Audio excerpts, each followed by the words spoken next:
Welcome to Actors Turn Directors on eliciting the best performance from an actor. This is part 5 of my interview with the late Leonard Nimoy and part 2 on his discussion with me regarding casting, crucial information which I hope you find valuable. I'm reading from my book that was sponsored by the Directors Guild of America and allowed me to interview 10 brilliant directors who started out as actors. And from them, I learned the wisdom of how to elicit the best performance from an actor. And I hope that helps you too with your directorial ambitions. Question: would you prefer actors to come into a reading with monologues, or do you want them to read a scene from the movie you're casting?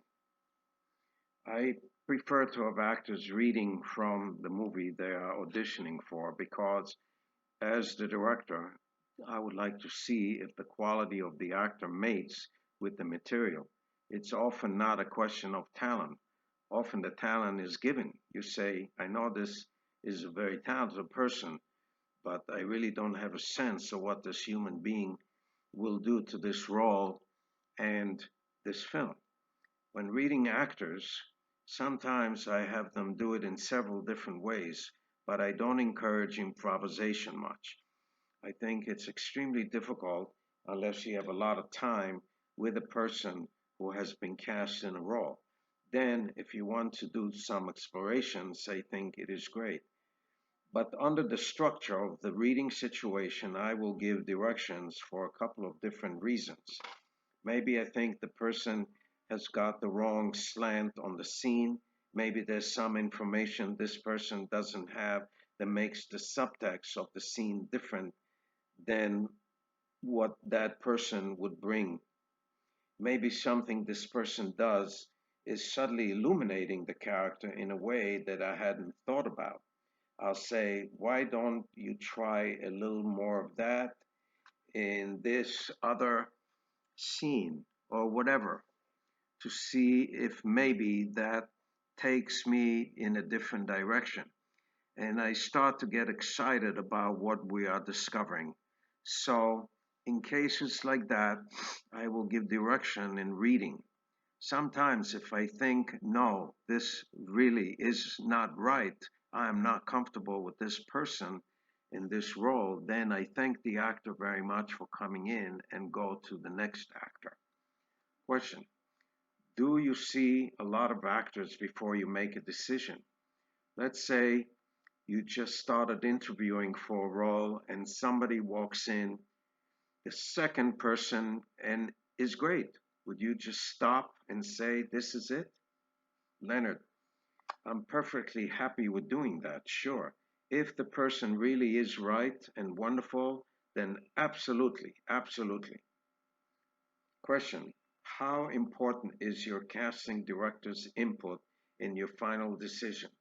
Will you go against their judgment or instinct if they have a very strong feeling about someone? Leonard: I never had a case where I said, I want this person or I like this person, and the casting director said, you're making a mistake. I don't ever remember casting against that kind of negative feeling. I have had occasions where a casting director felt strongly about a particular person that I didn't want in the role. I might say, I understand why. I see what it is you see in that person. Or I might say, I don't get it. This person doesn't touch me in the same way you are obviously being affected by them. Question: do you find the process of making final casting decisions an exhilarating experience? Leonard: I find it very, very trying because I sympathize with the actors a lot. I find it very draining to go through the interview and the reading. I sometimes wish that I could sit in the back of a room, unseen, in the dark, and let other people handle the process. Just sit back there objectively because I get so subjectively involved in what the actor or actress is going through. Question: Did you ever make a mistake in casting? Leonard, I've had on occasion cast a person because there seemed to be an understanding of the role and a proper fit with the orchestration of the cast. All the elements were there, and then during the course of making of the film, discovered that the quality that this person brought to us in that reading was all I was going to get. There was no creativity, no variation on the theme, just this one note being repeatedly hit in every scene. And then you start to dig to see if there's some way to awaken some other instincts. Question: how do you do that? Leonard, well, sometimes it's possible and sometimes it isn't. So you have to find some way around it by putting the emphasis someplace else in the scene, maybe rewriting if necessary. Question: do you recast? Leonard, I don't think I have ever recast. I think I've always worked it through in some way or another, but I have been disappointed at times. On the other hand, I have been very lucky in some casting situations where the person just miraculously rose to the occasion and gave wonderful, wonderful stuff. Not necessarily surprisingly, but certainly pleasing by coming to work having done some homework and some thinking about what's going on in a scene or a script, and that's great. When I arrived on the Three Men and a Baby set, Ted Danson, Steve Guttenberg, and Tom Selleck were already cast. I consider myself a very lucky guy. Those three actors were wonderful in that movie. We did have some time sitting around the table working on the script together, and that was very helpful as part of the development process. They were very clear about what they were playing and who they were. They found a way of making the situation believable, and it paid off handsomely. And Margaret Collin, who played Tom Selleck's girlfriend, was wonderful. She brought a wonderful kind of intelligence to her character and a way of dealing with Tom's character that was, in effect, not going to let him get away with his childishness. For me, the movie was a story about three Peter Pans, three men who didn't want to grow up, who suddenly are confronted with this terribly responsible situation of taking care of a baby left in their doorstep. Also, Paul, the drug dealer, brought a lot to a very tricky role. It was a tricky role because the most dangerous scene in the film was when Paul arrives and says, I'm here for the package. He's coming to pick up drugs and they hand him a baby. I was terrified. I thought if we don't cast this right and play just right, the audience will quit on this film right then and there. Paul had to find a performance that was interesting and a little bit strange, yet acceptable enough that he could say, yeah, I'm here for the package, and walk away with a baby in his arms. Leonard, did you give him a screen test? Leonard, I knew his work somewhat, but he came into the office and I felt immediately that he had done a lot to bring to this role. It's about instinct, a feeling that you get, you just know. Question: what about Nancy Travers playing the baby's mother? How did you cast her? Leonard, I didn't know her work at all. We had to have a lady who could come in and say, I am the mother, and not have the audience boo and hiss her off the screen. She also had to be able to play that very difficult final scene where the guys come home and find her with the baby, having changed her mind, saying, I don't want to go to London, I want to stay here. A tough scene to pull off.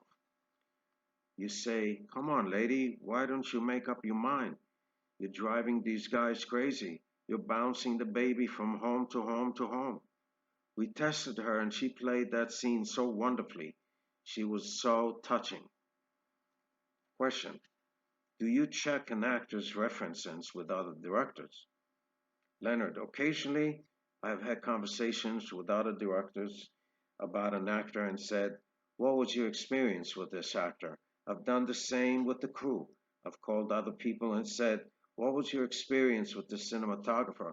I think conversations with other directors can be very helpful on many subjects, on casting, on crew, on production design, on location. Question: would you cast non actors? Leonard: in some cases, that's not an ideal situation. On the other hand, if the role calls for the person to in some way rise to the occasion and read dialogue they are not used to playing, or to add some nuances in the scenes, it can be very deadly. So it would depend on what the demands of the role are and if this person had some kind of experience fulfilling those demands. Question: like in Holy Matrimony, where you went into a special community? Yes.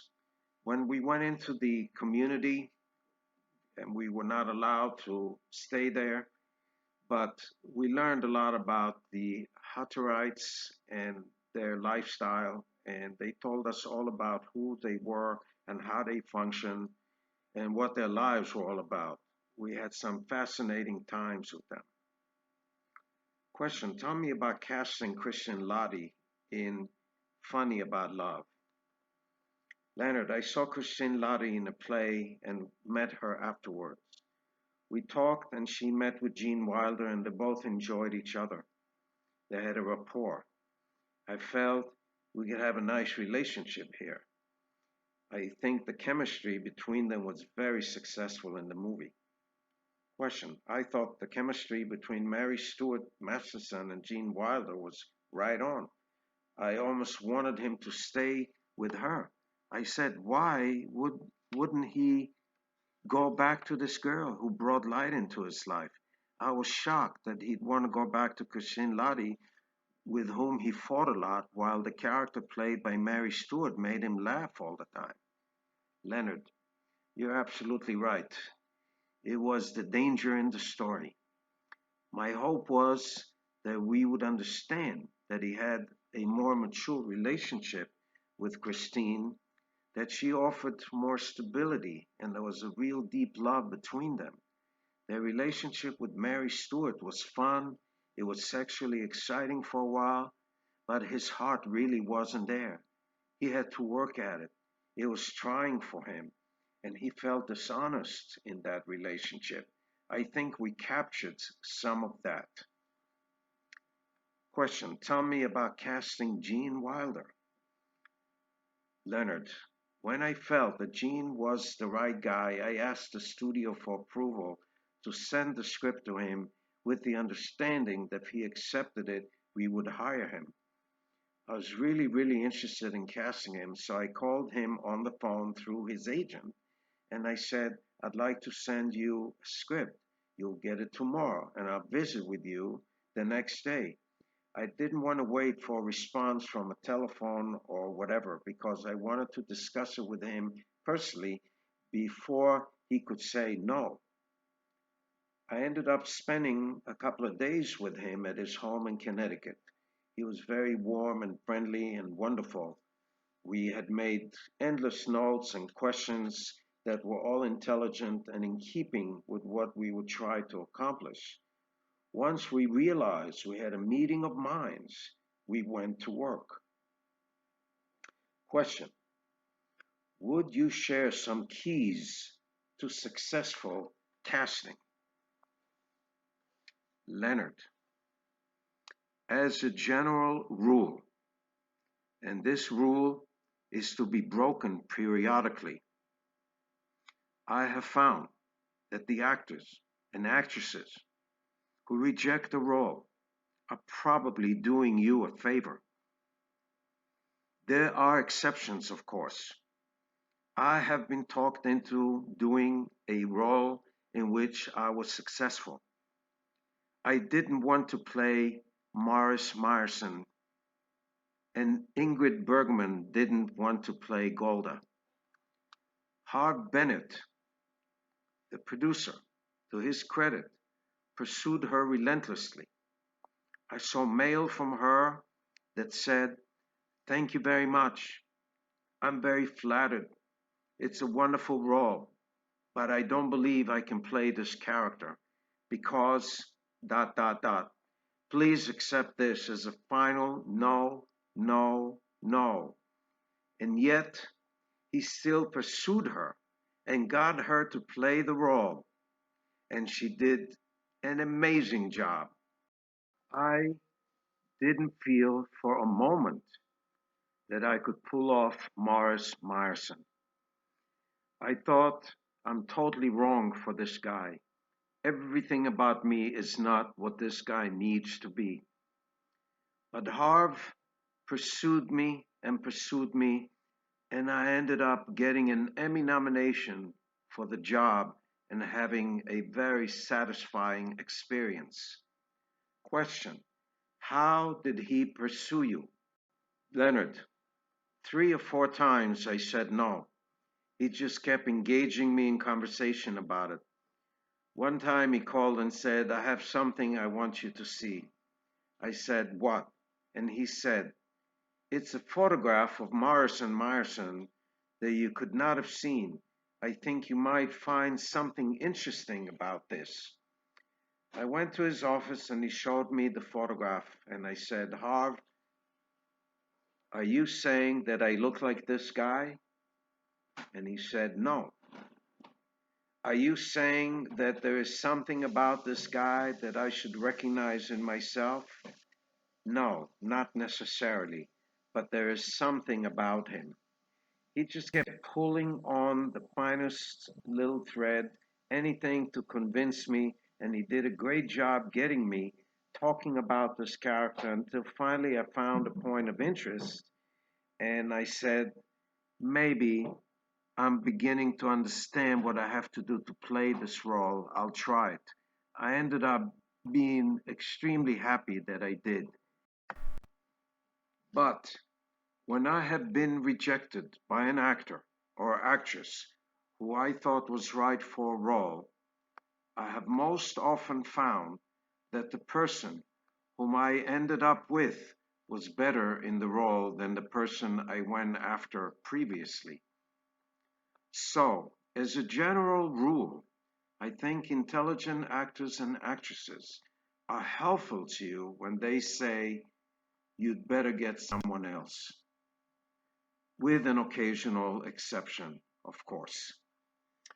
This brings us to the end of the part 5 of the Leonard Nimoy interview and part 2 of him sharing his magnificent wisdom about casting. There's still more to come in part 6 of the interview.